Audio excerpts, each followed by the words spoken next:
We are back. The BWI Recruiting Show here to discuss the latest news from Penn State football recruiting, other topics around Penn State football recruiting as well, and the On3 Rankings, which really like Penn State and what they've done so far in this class. The experts are here, Sean, Fitz, and Ryan Snyder, recruiting insiders for Blue White Illustrated. Gentlemen, we took last week off, and it didn't seem to materialize as much as we expected that was going to happen to start July. Fitz, surprised or not that Penn State had fewer fireworks in the first week of July than maybe we thought going into the month? Yeah, I think it's surprising when you given to looking at the whole of June. It was tough because those guys essentially told Penn State they were coming. Then you had to weather the storm. You had guys like Nick Marsh. You had guys like Jalen Harvey you thought you were going to get in the first week of July, and then all of a sudden things change. A very interesting meshing of recruiting styles in the sense that you've got some kids who set that platform where they were going to essentially take their visits and then decide. We saw that at the end of June into July. DeAndre Cook was there. You know, you've got some of those Malachi Williams as well. And then you had some guys that, seem to be a little bit more NIL based. When I was on vacation, put up some notes and they went over, they went over in a certain amount of ways on the board because they were very, very popular because a lot of it was NIL based, and people are uncomfortable talking about NIL in recruiting because they don't want to see it. They don't want to, they want to avoid, thinking that this is a professional sport, thinking this is how some of this goes. And it doesn't go like that with everybody. I had a conversation with my buddy Alex yesterday about how, I think a lot of this is like, people think it's like Blue Chips, the old movie, the Nick Nolte movie with Shaq and Penny Hardaway, which is a fantastic movie, one of my favorites of all time. And it's not always like that. Like it's not getting the tractor, it's not getting the job and everything like that. Penn State's got 22 commits now, I think it is. I have to pull that one up. They've done a great job of getting ahead of things like that, getting ahead of, like, not every kid is in it for the money. And I think that people view recruiting in black and white and extremes and things like that, but there's so much gray area. There's so many different ways to go about it, as it's truly a case-by-case basis. So I think that's really what you take into account. You've got some guys that are sticking to their plan and going through, and Liam Andrews is an example. We'll talk about him in a little bit, sticking to his plan. Whereas otherwise you've got, guys going basically running up the bidding against with other schools against each other. So it's a very interesting melting pot of recruitments coming together. And then all of a sudden, you're going to have to figure out recycle your board, and figure what it looks like going into August and September. So a very interesting time in the recruiting calendar. I'll be honest, when I scheduled my vacation, I didn't think it would be as active as it was from a up and down standpoint. But that's kind of the way that it went in the end of June, the beginning of July. Penn State's fine. They missed out on some guys that they would have liked to have in this class. Benedict Ume is a big one. That is one that I don't think was NIL based at all. There's just so many things. And when you cover recruiting, and I know I've probably talked for about 2 minutes straight here, but when you cover recruiting, you don't get too high, you don't get too low, because everybody's making their own decision. Yeah, and we'll see what if all those decisions stick, because we know that with coaching changes and things that happen in the fall, you mentioned resetting the board. We'll get to a light bit of that here at the end of the show, kind of looking forward. But Ryan, not all bad news for Penn State football here in the last couple of weeks, including last night. Cooper Cousins got an honor. Tell us a little bit about what's going on there. Yeah, All-American Bowl. Sean, I was trying to find this last night. Can you think of anybody else who's in the 2024 class who's been invited to the All-American Bowl? I was trying to find it. I couldn't. Outside of texting 21 kids at 9 o'clock at night, I couldn't find it. In Penn State's class? Not off the top of my head, no. Okay, yeah, and I'm sorry. I figured you didn't know that. I should have asked you that probably before we started the podcast, but probably, I was trying to figure that out. But, yeah. So congrats to Cooper. I mean, he's the only one I know of as of right now. Of course, Jalen Matthews, 2025 commits, already said he's planning to play in the game. But we'll see. We'll see how things play out. I always Cooper's, I mean, definitely planning to play. The one tricky thing about it is that game's always the Saturday before guys enroll, and Cooper's also an early enrollee, so that's always just a tricky, hectic 48 hours there. But we'll see, man. If Penn State has a couple more guys, I'm more than happy to go back down. Last year they only had Javen, so I didn't make the trip. But the year before that, of course, they had Singleton and Aller and denied Dennis Sutton, so we went down. So let's see how that game stacks up, Under Armour, and maybe we'll be making a trip. We'll be keeping a track of all of those things, including the On3 Rankings update coming up in just a little bit on the show. 2 things to get to before we get to that, and the first is today's title sponsor of the show, and that is My Perfect Franchise. Are you a displaced corporate executive, or maybe you want to put your career in your own hands? One of the things I learned a little bit too late in life, that freedom is actually financial freedom. Like you don't get one without the other, and if you are looking for that to change your life story, Andy Ludicky at My Perfect Franchise is someone who can help. He's a huge sports fan, and he is a franchise owner veteran. So he's somebody that relates to you and can help you in this area. He's owned multiple franchises and businesses, and using his expertise, he helps others find their American dream through a very thorough consultation and evaluation process. He has a lot of experience, as we mentioned, and he can help you find not just a franchise to manage, but the right one. Call Andy and put your life and career in your hands. Best of all, services are 100% free to you, so what do you have to lose? We had a chance to talk to Andy when we started working together. I look at a lot of these things, a lot of mistrust. There's a lot of people out there that just want to take your money, and they don't want to put in the work to give you anything for it. Andy, honest, upright guy who is there to genuinely help you and make a change in your life. He is a message board veteran, so if you're a member over at the Lions Den, BlueWhiteIllustrated.com, he knows you. He's been you his whole life. He relates to you. He wants to help you specifically. But anyone that's interested in franchise ownership, you can check him out. And if you're watching here on the YouTube channel, you can see his contact information. If you're listening on the podcast, contact Andy at myperfectfranchise.net or 404-973-9901. Some other news that we're just going to talk about here quickly and then move on that broke earlier today. This is a big step forward, presumably, in the NIL conversation. This is from On3 NIL. Several NIL entities have formed the Collective Association, with plans to expand and release a revenue-sharing model for college athletes that does not require them to become university employees. Happy Valley United is a part of those 7 collectives that is trying to push forward with this particular new way of NIL and collectives and the future of how athletes are getting paid in college football. So, of course, check out On3 NIL, or you can check out BlueWhiteIllustrated.com. Nate Bauer does a lot of work with our NIL stuff, and I'm sure he'll have something at some point this week talking about all of that. So that's just some news and notes to start us off, but the real main thing, guys, today, On3 updated the recruiting rankings, something I think Penn State fans were waiting desperately for, because, Ryan, we've talked about how underrated this class is. They're properly rated, I think, at this point. So can you walk us through what you've delved into from Charles Power and his update of the rankings, which came out, I believe, yesterday? Yeah, I think the big thing to know is Penn State went from one guy inside the top 100, and this is for On3's ratings. Of course, there's the On3 industry, which is what we use for the team ratings, and obviously the industry rating has 24/7 and Rivals and ESPN is part of it. But for On3's ratings, Penn State went from one guy inside the top 100 to now 3, and that's massive when it comes to really, everything. I think the more guys you have inside the top 100, and again, I know the industry uses all 4 sites, the better it is for your class. And we saw that with the updated team rankings as Penn State jumped from number 10 to number 8. T. Frank has the graphic up if you're watching on YouTube. Garrett Sexton made a big move. Malachi Williams made probably the biggest move. The one that I don't want to say surprised me, because I knew, Sean, how long we've been talking about him being one of Penn State's most important guys and overall. But I just, I've talked to Charles about all these other guys. I didn't know he was going to move Williams up, and we'll get into the specifics of why. But Luke Reynolds, I think people saw coming, right? After all 22, Ethan Grunkmeyer, Elite 11, people saw that coming. was really happy to see Cooper Cousins get back in the On300. I thought, he had a 90 overall rating, and that bottom 50 to 75 guys who all have 90s, they just get shuffled so much. I mean, when it's updated again in a couple months from now, you'll see a ton of those guys in the bottom 50 get moved around again.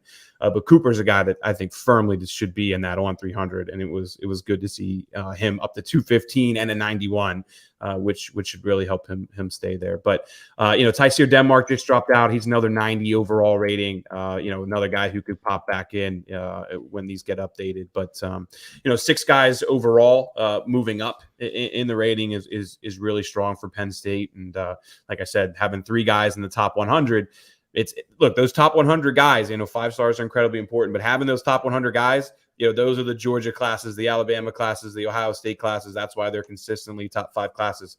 You need as many of those guys as you can get to have those high ratings. I know we joke about this sometimes, Georgia coming in and looking at Penn State's evaluations and then offering, receivers or offensive linemen. But Fitz, this is not that they probably are looking for it, but this is a clear validation of Penn State's recruiting chops and their evaluation chops to find these guys that were 3 stars that suddenly you look at these guys, and now you look at some of these players, Malachi Williams and Garrett Sexton, very important positions that are hard to get. We talk about offense tackle, edge rusher, and now they got 2 guys in the top 100. What does this say about Penn State's recruiting ability and their ability to identify talent? Yeah, I mean, the ranking's obviously not the be-all, end-all, but it's a good indication of where things, I think, are headed from an evaluation standpoint. Way ahead on Sexton. I mean, probably a little high in my eyes, but that's a good starting point. 44th overall. He's going to continue to develop. He's going to continue to learn the position. Retain that athleticism. He's over 260 pounds, and he played at about 230 last year. So I'm really excited to see what kind of jumps that he can make in his senior year. And really, I think that's what the ranking is all about is long-term potential there. Great frame to work with, just a ton of boxes that are checked, and he'll continue to learn that play that position. So that'll be huge. But in terms of Penn State's overall approach is we look back to, what was it, April, when Luke Reynolds committed or something like that. It was in the spring. I don't know if it was March or April. The end of March, Sean. The very end of March. Okay. So we're talking about Penn State potentially getting official visits from certain tight ends, Caleb Odom, one of the top tight ends in the country. And then Penn State comes back and takes him. Doesn't really think twice about it, but from the outside looking in, this is a guy that was a high school quarterback that converted to tight end, so not a lot of tight end film. So there's questions about is this the right guy? And then he shows up at Elite 11. He's a dude, man. He comes in out of nowhere essentially, and just shows that he belongs. And that's the sort of thing it's going to take for Penn State in the tier that they're in is being confident in their evaluations, being confident in the guys that they're going to take. And Reynolds, a great example of that. Grunkmeyer the same way. You look at Michael Van Buren being on the board for so long, and then this group of quarterbacks that they offer that Mike Yurcich goes out in the spring evaluation period, sees in person, he likes Trevor Jackson. Trevor Jackson picked up an Oklahoma offer yesterday. Yep. Some of these guys that went to the Elite 11. I mean, so I think it's really cool to see tangible evidence that other people are buying into what Penn State is not buying into what Penn State is doing, but agreeing with the evaluations that they went out and made on their own. So I think it's really cool to see. I think it's vindication for such, because we do that. We get so locked in on where we're at in the cycle and where guys are at times in the cycle. And you know what? There's guys on this list that are going to go down. Donovan Harbor just dropped out of the top 300 as well.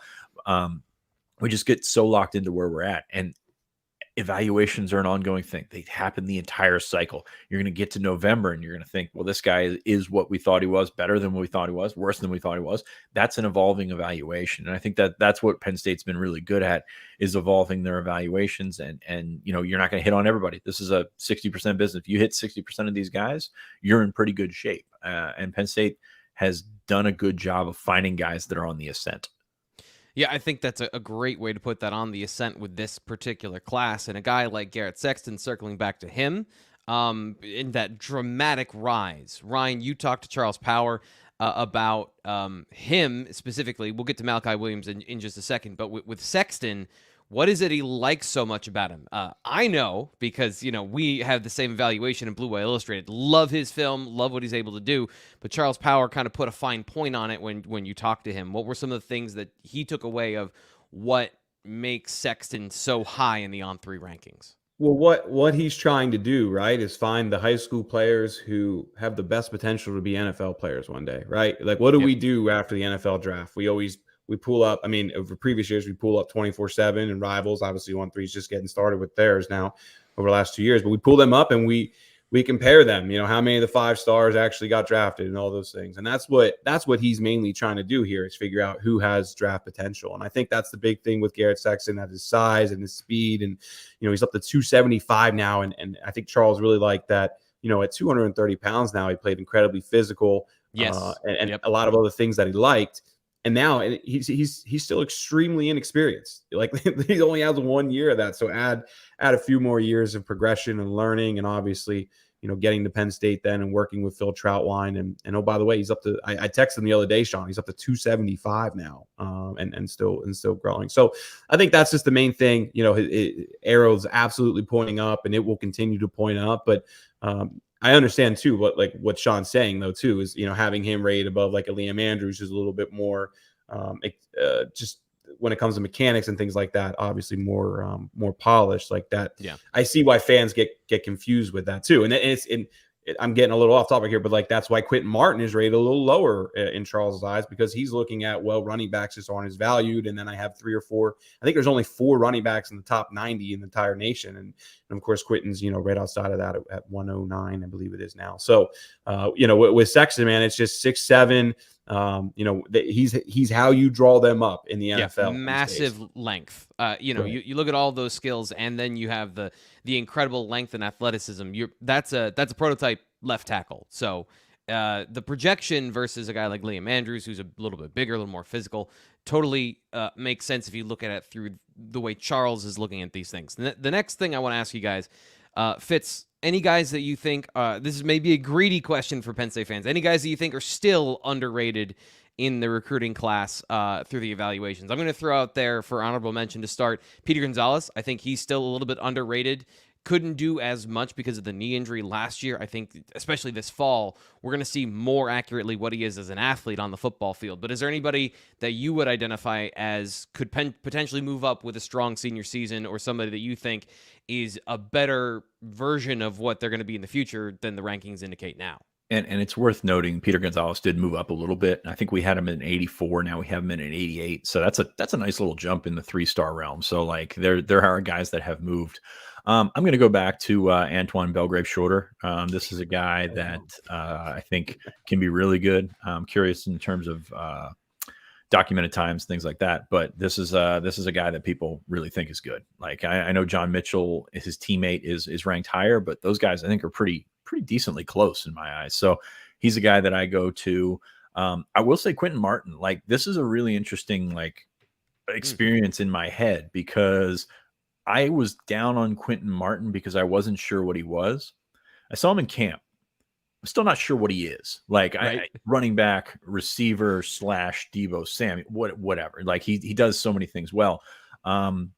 Kid's really freaking good. Like there's a lot to like there. I know he ran a 4.59 or something like that, but like the people that I talked to, not particularly worried about that. The GPS had him pretty fast, as I mentioned on the board at BWIillustrated.com. So like I came out of summer higher on Quentin Martin. Like I was probably lower than everybody else on him coming in, but I came out of him with an elevated opinion of Quentin Martin. So not really sure where he fits, because running backs are so hard to rank, because it's the position is tough to put those guys side by side and go for it. I mean, you look at the way Penn State's done it over the years. They've recruited running backs really well. Some running backs we thought were going to be really good didn't turn out. Some guys came out in it. Journey Brown came out of nowhere. So it's tough to evaluate that position, just because those guys are typically not just the best players on the field, but by far the best players on the field at the high school level. So I really like Quentin Martin.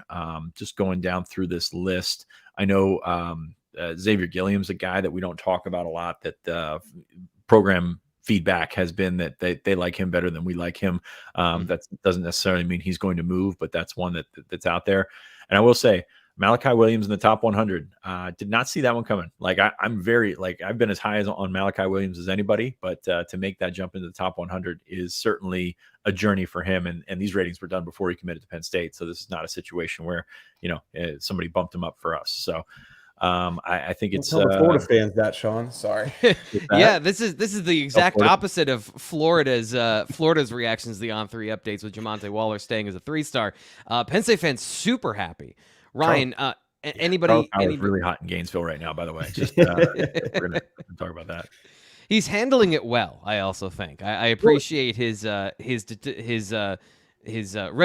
to his rankings. Ryan, is there anybody run from it? Sorry, I keep trampling on you, but like if you've watched this space in Twitter or wherever it's happening, Florida fans not happy with us in terms of On3 with ranking their guys, but Charles has come back with facts, attenuations in terms of evaluations. Like that's kind of how he's backed himself up. I think he's done it really well. Like it's I've seen some of these clips where these guys are trying to play gotcha, and he's coming back with, Jamonte Waller actually ran a 4.95. Like, so where are we at with that? So yeah, it's kind of where we stand with some things like that.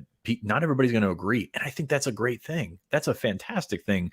It's not just the same rankings on all 4 sites. Like that's what makes this great, and that's what makes our industry rankings at On3 on the player profiles pretty cool. Is you can look there and see who has differing opinions, and you can draw your own conclusions into how much how much we know, how much you think we don't know. So that's my database / evaluations stumping for the day. I'm done now. Ryan, I got you the list here up on the screen. So if you're watching on YouTube, you can see the players we're picking from. Any of these guys in this 3-star range that you think can or should move up that you've been, because I know you're not shy telling Charles what your opinions on some of these players. So what do you think? Yeah. Who do you have to? I'm not a scout, right? So I don't ever claim to be. I just kind of pass on the information that I get from people who know more than me. I think Sean and I are both pretty. We make that clear, right? I went to school to be a journalist. I'm not an NFL scout. I don't want to ever claim to be.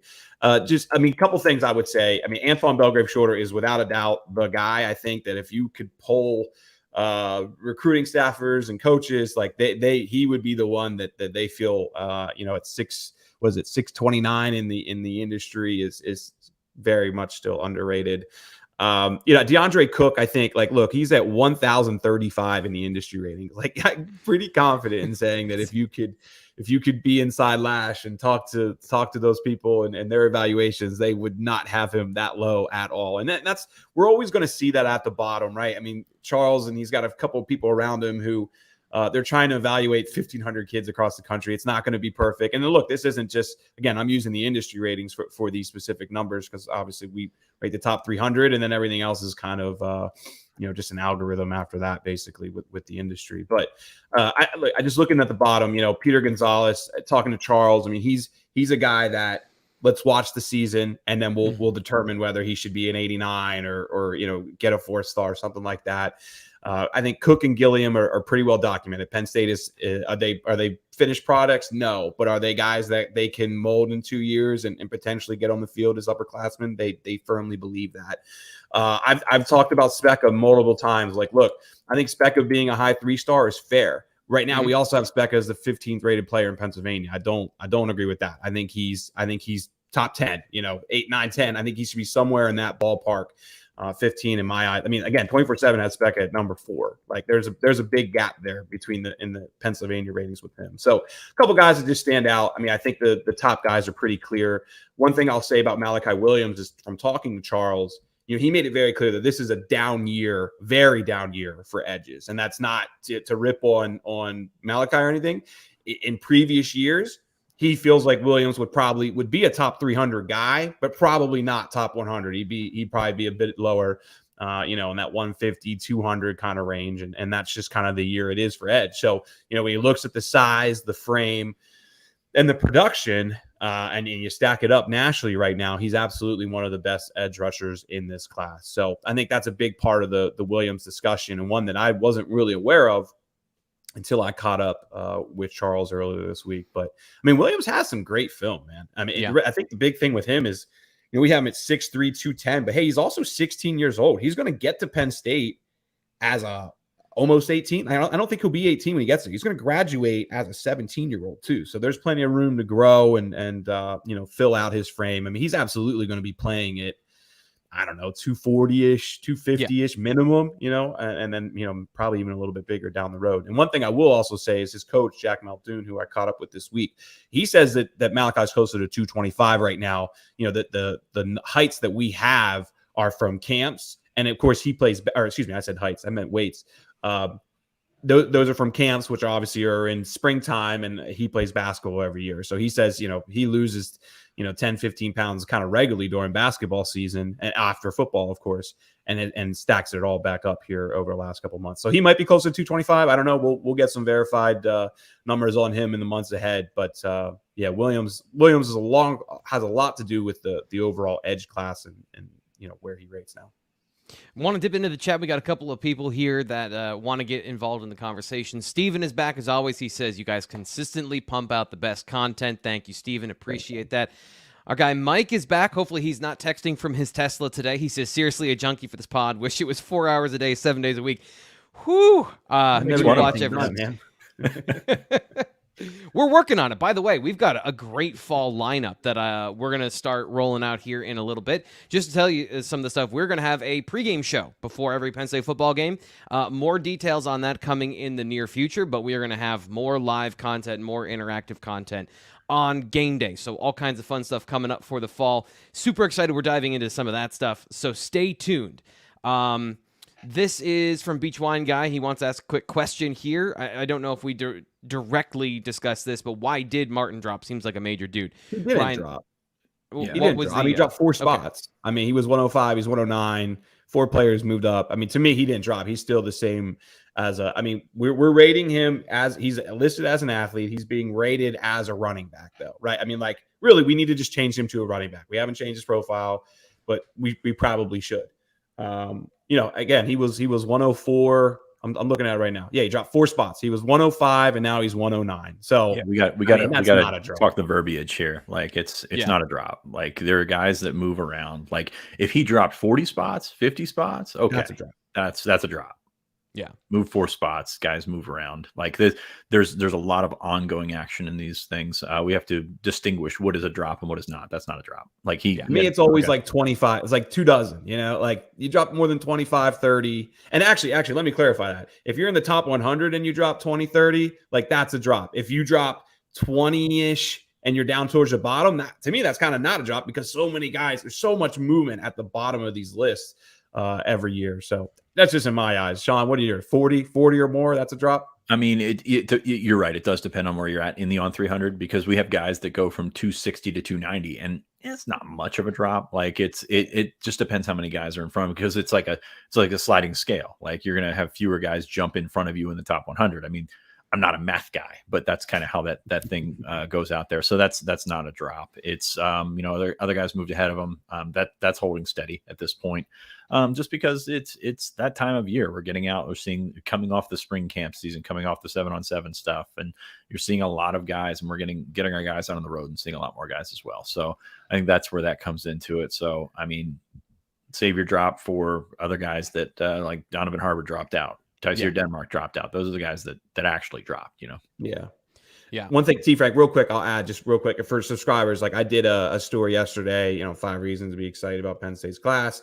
Quentin Martin was just kind of one of the bullet points. I mean, in that I have, 200 plus word quote of Charles just explaining all the details on why he rates where he does. I kind of said earlier, I mean, On3 only has 4 running backs. I think he's listed as an athlete, but I think Quentin's like the 8th best running back, I think, in the country right now. There's only 4 running backs in the top 90. And by the way, he's really raw. Like to be 109 and as a running back, he's a raw prospect at both receiver and running back. So I think it's even a compliment to say, like, you're looking at these guys that they are projecting as top NFL players, and Quentin Martin is in the conversation, and he's really split his time between like 4 positions on offense and defense throughout his career. So, if you're looking at all of these tangible factors that they're looking at, I don't think that this is a major slight for Quentin Martin. Right. We got Xander. Xander says here, Egan Boyer. That's his guy he wants to see moved up, his underrated player. We got to get to one more thing quickly before we move on with the show, and that is our sponsor here. That is rogueshop.com. Rogueshop.com is, go to rogueshop.com if you have any issues with sleeping, chronic pain, and or having anxiety or stress. I can tell you firsthand, if you want to fall asleep and stay asleep, you should use their Delta 9 gummies, which is what I got right here. These are great for sleep because I just take a corner of one right before bed, and I have issues sleeping. I am one of the people you're talking about here with rogueshop.com and who they're trying to help. I fall asleep, I stay asleep, I wake up bright, ready to go, and I need it on days like today where we got 30 things going on screen. I'm trying to manage all these things, trying to make the show flow right, and I have to be able to be on my game making all that happen.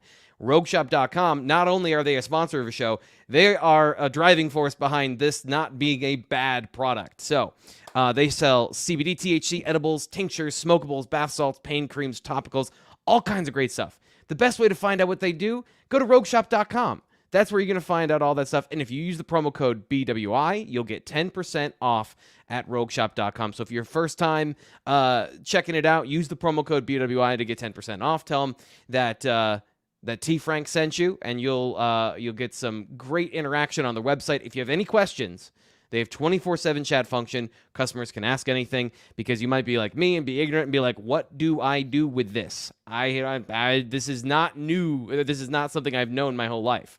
So you can get information and you can get help at rogueshop.com in so many different ways. So once again, thanks to Rogue Shop for being a sponsor of the show. Guys, we are moving on to discuss maybe some of the things that didn't go right for Penn State football. We touched on them a little bit. Fitz opened up the show talking about some of those players, some of those situations. I want to dig in a little bit deeper. Nick Marsh, Benedict Ume, David Polipali. 3 different situations. I think that some of them may be more similar than the others, but how much of a sting factor for this receiving group, Fitz, is it to not get Nick Marsh when the profile that Ryan has been talking about this spring is we want to get bigger at receiver, and one of their targets of those big body receivers goes back to Michigan State. They don't bring him into this class. Is it a major blow? Is this something that they can recover from? How do you view what happened with Nick Marsh over the last week in July? I think it's a little bit of both. It is a major blow. They thought they had Nick Marsh on board, and a guy that fits that role of what you're talking about, a bigger receiver. He would have had to get faster at the college level, or is going to have to get faster at the college level. But I think he's got the physical capabilities to do that. So big loss on that end.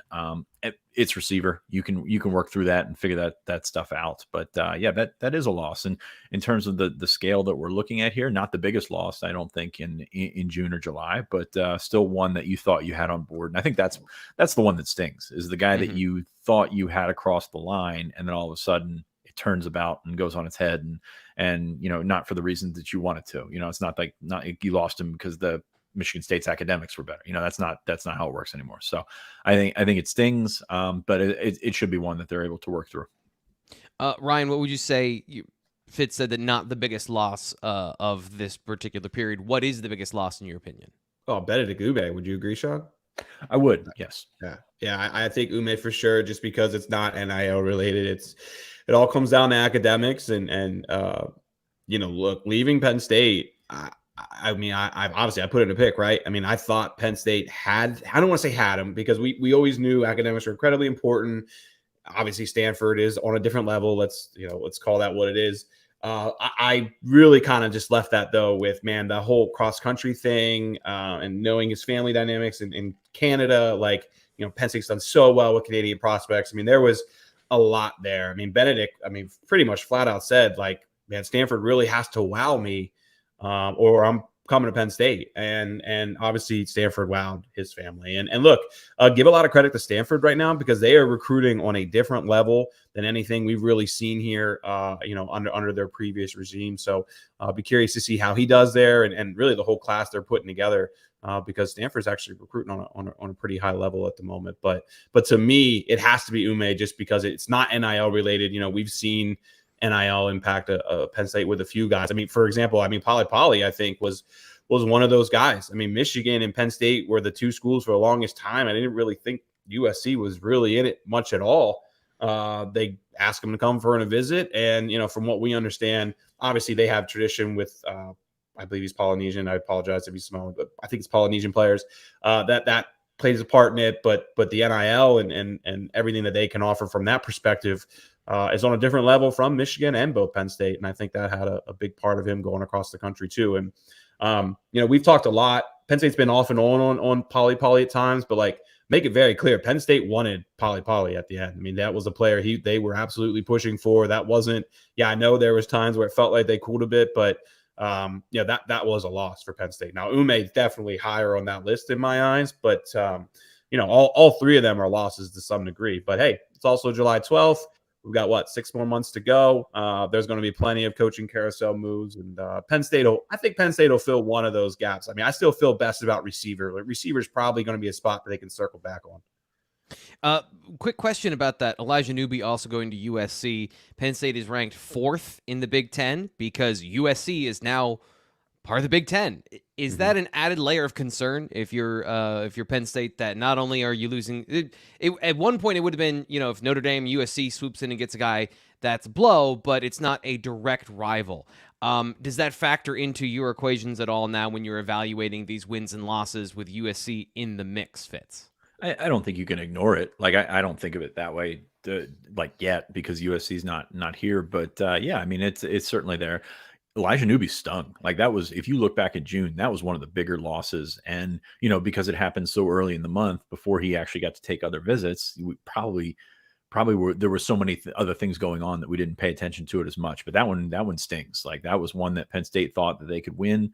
Obviously, you look at the location. You've been here before. Penn State was on him early, and he moved up the board considerably. That one really, I would put ahead of some of these guys that we're talking about now in terms of sting factor, especially because there's not really an outside linebacker in this class. You've got Specca, Kari Jackson, obviously both guys that are probably box to Mikes, basically. So you want one of those athletic guys that can run around, not necessarily a Sam, because Dejan, by the way, Dejan Lane, Ryan clarified that in his interview with him. That's good to know. Yeah, I'm not going to get it right. I'm going to go revert to Devon, but he can fill that Sam role. But that Sam to Will guy, Newby fit that bill. So that was a big loss when you talk about June, July, and probably less than we talked about. But USC as a whole, I mean, they're going to make their money out west as they usually do.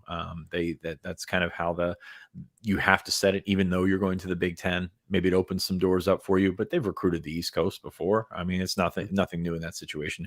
Yeah, coming all the way to Central Pennsylvania for a defensive tackle is a little odd. We talk about some of those schools, like Alabama coming north for Rico Scott. It's just you can't find that guy down there. I mean, that's kind of the way that I look at it. But defensive tackle as a position so important. So you're going to go anyway to find those guys. So a good recruiting job by them to turn that one on ahead. I think that's kind of the thing that I look back in June and July.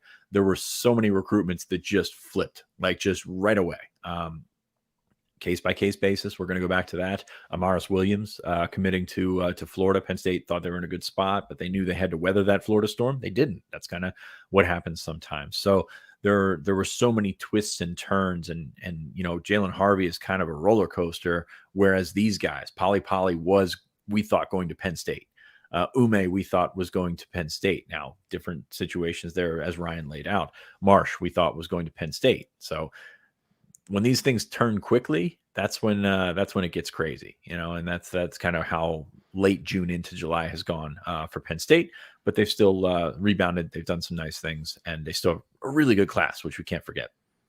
One thing I'll just add real quick I mean, USC has 17 commits. 3 of them are from east of Texas, right? So, I mean, there's Georgia, Newby, and Georgia, I said. The kid's from Georgia. I don't have a name in front of me.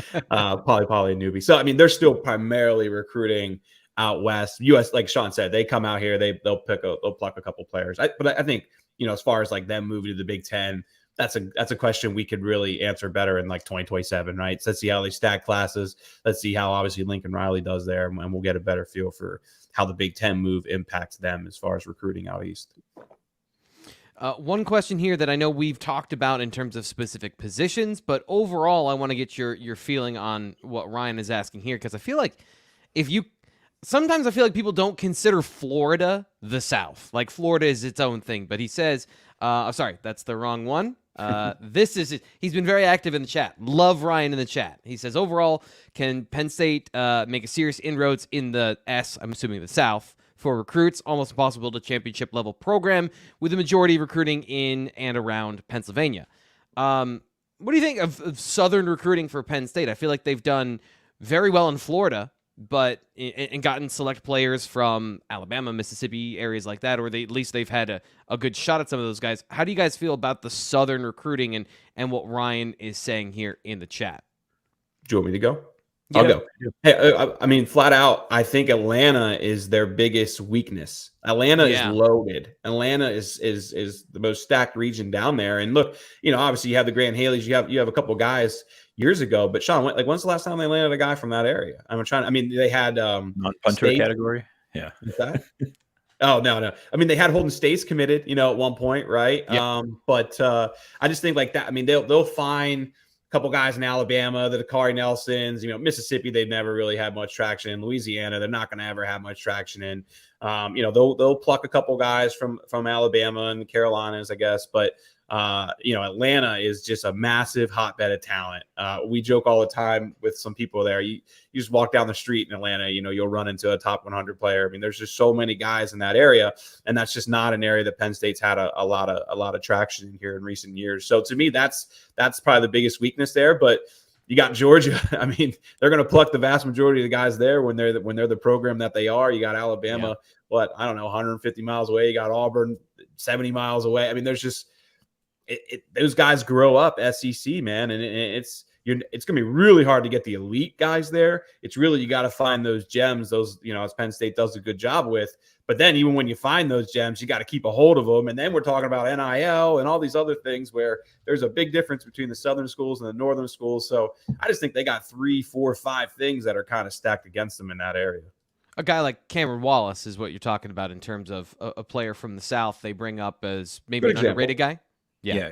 I mean, Google Mount Vernon, Georgia. It's not Atlanta at all. it's out there. Yeah. Like Cameron Wallace, Dakari Nelson, Trey Wallace. Those guys that are in those areas, and a couple of Alabama guys in there, obviously. But those are the guys that they've had success with. Where you don't go into Atlanta. I know John Scott was in Atlanta. You don't go to Atlanta and find those guys, but I mean, there's a program in that state that does pretty well. So that's those are the kind of guys that you want to take and talent wise. So we'll see that.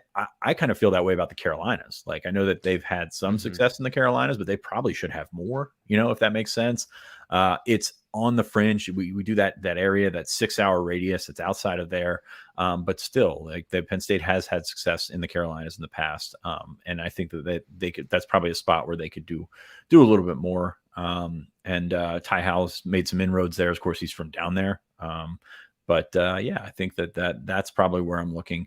You're never going to make your money. And like we said about USC, you're never going to make your money in the South. Like, you got to start at home base and work your way out, and then pluck by the relationships that you have, by the connections. Maybe you have a kid that visits when he's younger, and go from there. So Florida, obviously you've got Jaywan Snyder, but outside of that, you have to lean on your strongholds there. And you're Penn State. It's tough to get here. Like, it's tough for me to travel to any place that I want to go down there. Like, it's really tough for these prospects to get here.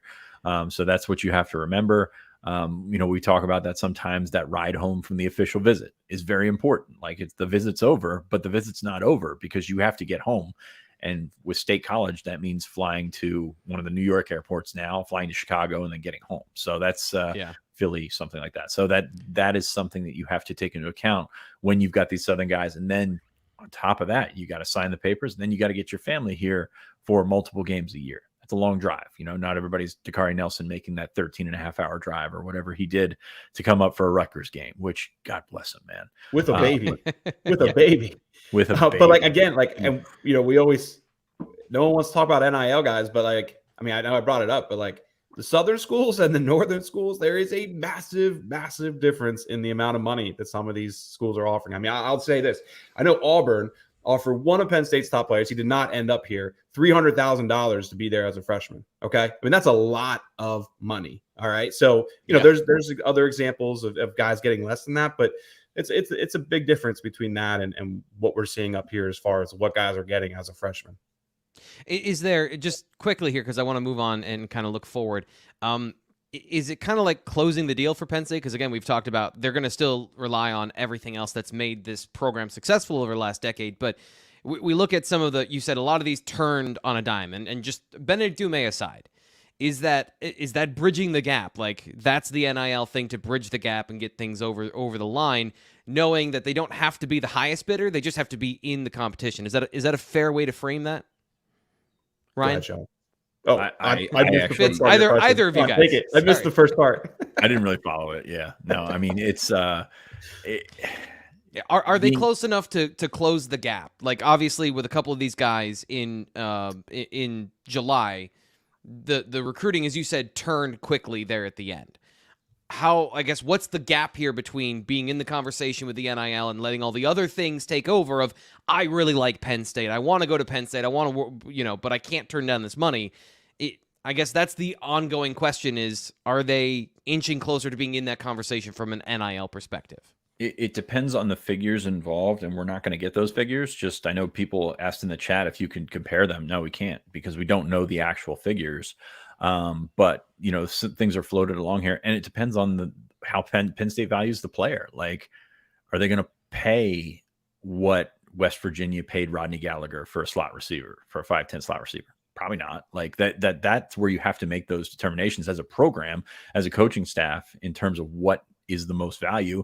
And to Penn State right now, the most value is the guys that you have on your roster. And truth be told, that's the right way to do it, in my opinion. Truth be told, in my opinion, of course, running all over each other. But in my opinion, that's the right way to do it. You've got guys that have proven themselves, and Penn State does have a package for their incoming freshmen, but it's not like you're not going to break the bank over one dude. Like, you shouldn't, truth be told. And I don't think they have the money to do that if they wanted to. That's the thing that goes that you're looking at there. So find the right guys. And to be honest with you, like, NIL has changed a lot, but I don't think it's really changed the type of player person that Penn State's going after. Like, a lot of these guys would fit into the 2016 class. That's how I look at it. You don't really change that much over the years in the identity of your program. And if you're looking for, a lot of guys have said it, if the first thing you talk about is NIL when you walk in that door, you're probably not coming here anyway. So I think that's something to remember from a Penn State standpoint. I think they're closing the gap. I think they're fine with the guys in the region. The guys that have always liked Penn State. But yeah, I mean, I don't. And it is getting better. Like, it is improving. Like, is. With the United and the Happy Valley United and everything like that. I think it's certainly a big step forward. But like, it's not always going to be perfect. And like I said, James is going to keep pounding that table for more, because that's the structure of NIL right now. Somebody mentioned in the past, like, fans are footing the bill for this. Is that fair? No, not at all. Come on, not at all. Right. When there's $1 billion TV contract, when there's bowl all that stuff, no, not at all. And that's something that I think that will eventually come to a head, and you get collective bargaining, you get all that stuff. And I think that's if that's the direction it's going, great, takes the burden off of the donors and stuff like that. That's just the next thing that's a couple of years out. But until that happens, like, what can you do but play the game? Yeah. Let's look at the class as we have it, just give you some more stats. We showed this a little bit earlier, but here's class breakdown. Penn State 8th now after the On3 update, 4th in the Big Ten overall. Another strong class, 91 overall in their evaluation from On3. A couple other things that I think are telling here, the change in the I think the nature of this class with the updated rankings, the star rankings improved. Penn State still does not have a 5-star prospect, but you can see here the 4 stars now outweigh the 3 stars. 13 4 stars, a quality group of players, 9 3 stars as well. Some of those players that we still think have talent and can improve. I don't know that Penn State is going to be on pace for a 5-star, but how many more 4 stars can they get? How many guys are left on the board? Ryan, who do you think is the highest priority here for them to target in the remaining days of July and then moving on into the season? I think everybody on this show, if you're watching this show, you know this answer. It is Liam Andrews. It is no, there's no debating it, right? We're waiting and we're waiting and we're waiting. And, I thought he would commit by now. He always said probably early July. Obviously we're getting to mid-July. I could still see this going another week or so, but look, Penn State's felt good about it for a while, but to me, this hasn't been like an 80-20 feel good. This is like a 60-40 feel good, and for a player who just doesn't really open up a whole lot about his recruitment, Sean, this is off topic. Like, what's funny is Sean did a great job lining up an interview with Liam Andrews. Sean was busy at the time. I had to take the interview and I wrote the story. Sean, I think everybody has contacted me over the last 10 days thinking I have this relationship with Liam Andrews because we got a good story on him when he visited. But that's it. I mean, that's the only time I think we've really been able to have a good, extended conversation with Liam over the last however many months, because he's just kind of kept to himself. So, from what we've also gathered behind the scenes is that this is a situation where Liam's kind of told South Carolina and Penn State, hey, texting me every day, calling me every day, all that stuff. Like, it's not going to do you any good. So from what we've kind of gathered, like it's very laid back as far as coaches recruiting him as well right now. So it's silent on more ends than not.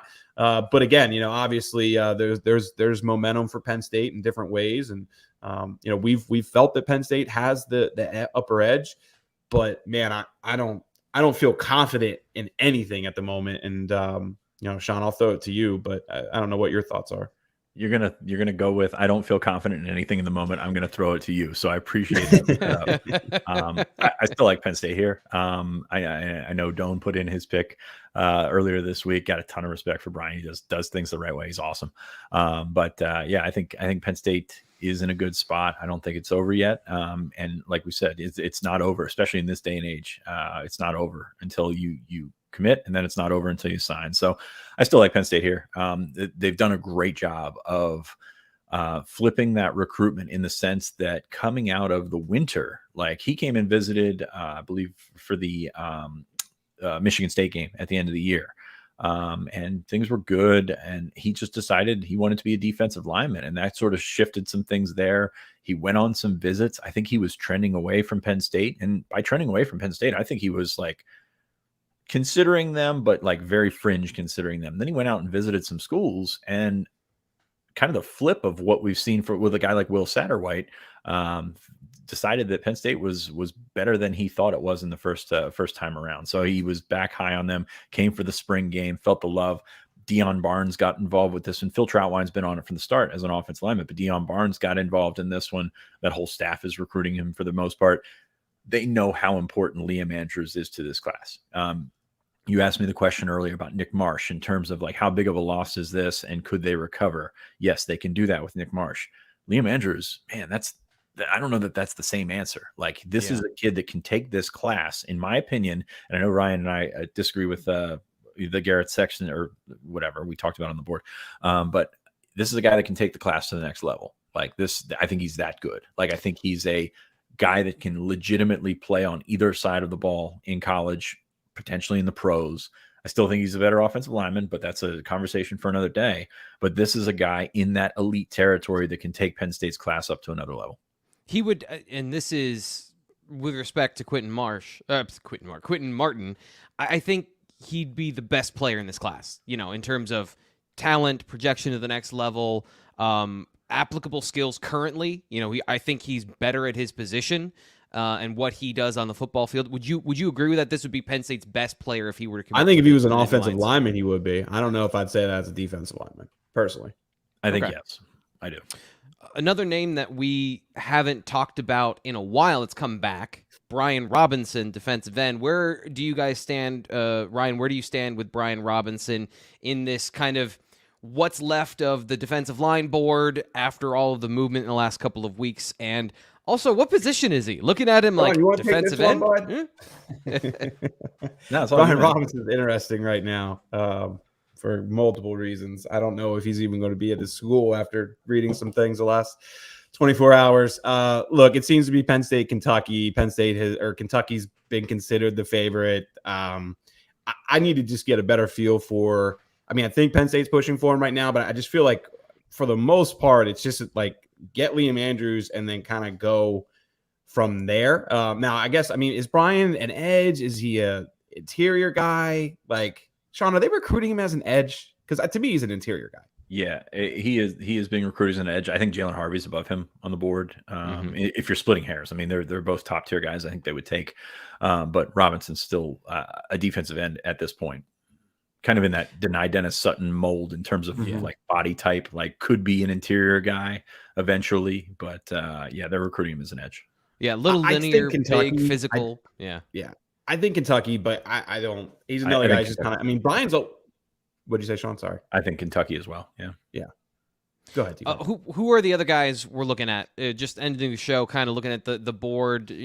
Fitz put up a big board last week. We're not going to go through all those names. Check it out, bluewhiteillustrated.com. Great time to remind you, like the video. My guy Mike was in the chat earlier telling everybody like the video. Appreciate him holding water for the show. But make sure you subscribe on YouTube as well and at bluewhiteillustrated.com for all this inside information. A couple names that stand out to you that maybe we haven't mentioned yet or you want to emphasize again, Fitz, heading here into the end of the show, looking forward at what's up for Penn State football in the next week or two.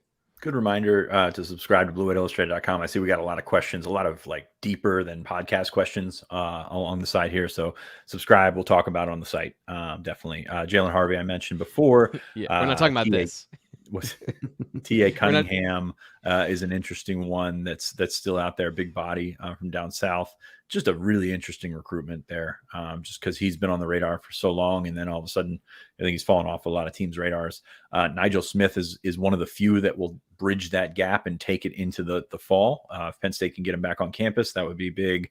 Sion Lalea, Jonathan Paylor put Penn State in his top 5 earlier this month, I think it was. I'm sorry, I don't even know what day. This is the 12th. It was earlier this month. Yes, it is mid-July already. How about that?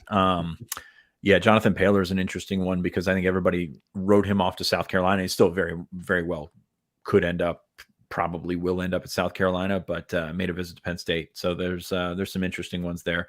Wide receiver still, I know they got 3 on board right now, but still would like a wide receiver to maybe expand that board, see where it's going. And of course, defensive line is always going to be the priority there. So that's kind of what you're looking at as Penn State resets its board. And I think that's going to be a very important thing. I think like looking across the country, the national landscape, like a lot of guys have ended their recruitment in July. Like that's kind of where they found themselves.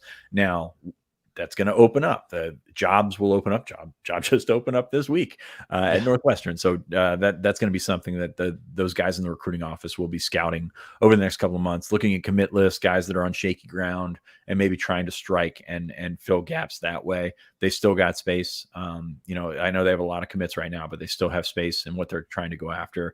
And it'll be really interesting because I think the big board in July is going to look just completely different than the big board in September, if that board is large enough to be deemed big, but that's on the eye of the beholder.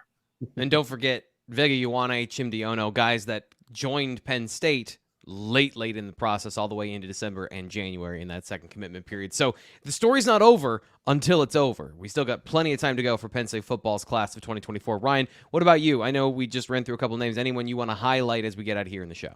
I just think Jalen Harvey, right? Like what's going to happen with Jalen Harvey? I think that's probably the biggest thing, whether that's a commitment in the weeks ahead or whether he takes it to the season. It's certainly an intriguing one right now. But Harvey's a very important player for Penn State. He and Liam Andrews, in my eyes, are without a doubt the top 2 guys right now. And if Penn State could get both of them on board, I think it would have a big impact on who all those other guys are and how much they pursue them and, whether they wait for the season to see who emerges and things like that. But, as I said earlier, Paylor's in the mix. I see that if they get a 4th wide receiver, which I still think is very possible. I just kind of see that as like, let's see how things shake out during the season and being something later in the year. Maybe Paylor will emerge, but I don't really see too many other options other than that. Of course, they're always going to keep going after Chance Robinson, but as of right now, he seems to be with Miami. But to me, it's Jalen Harvey, it's Liam Andrews. Keep an eye on those guys, and we'll see with the Lash Bash too. Of course, Lash Bash is a couple weeks away. Maybe a 2024 name or 2 that we're not talking about pops up. Although that's going to be largely all about 2025 and 2026. And Ryan's already done great work previewing that over at bluewhiteillustrated.com. Sign up there, get all the insider information. You won't find more deep access into the things you want to know about recruiting, football, basketball. We got a hoop show coming up this week as well, so sign up. Great time for that. Subscribe here to bluewhiteillustrated.com. Guys, thanks so much for your time. We're going to get out of here on that. Coming up tomorrow, mention this as well because this is super awesome. Curtis Jacobs joining the show live at 7 p.m. on Thursday. So join us here. If you've been in the live chat talking, same format for tomorrow. So if you want to ask Curtis a question, if you want to get some comments, talk about him, the season, whatever you want, Curtis coming up tomorrow, 7 p.m. We're going to have interactions with our fans and, of course, with people over at BlueWhiteIllustrated.com on the message board. All of that, 7 p.m. So who let the dogs out? I don't know. We're getting out of here, though.